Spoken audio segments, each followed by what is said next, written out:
চর বলরামপুর গোরস্থান।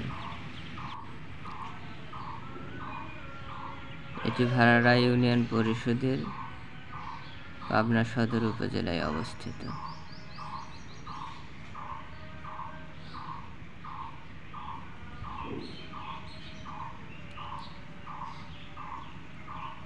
কবরস্থানটি ঘুরে দেখার সময় একটি হাদিসের কথা মনে পড়ে গেল।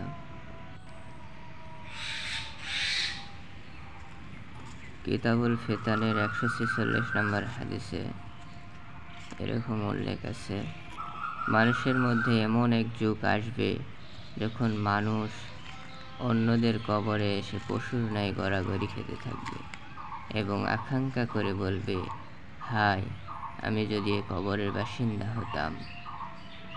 এটা অবশ্য আল্লাহ তাআলার সাথে সাক্ষাতের আশায় নয়, বরং এটা হচ্ছে মারাত্মক বালা মুসিবতের সম্মুখীন হওয়ার কারণে।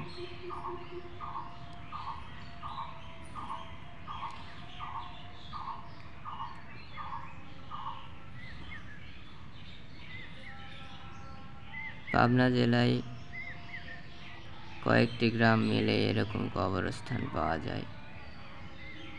প্রায় পুরো জেলা জুড়ে এরকম আছে এবং বাংলাদেশের বলা চলে সবচেয়ে বেশি ওয়াজ মাহফিল হয় এই পাবনা জেলাতেই।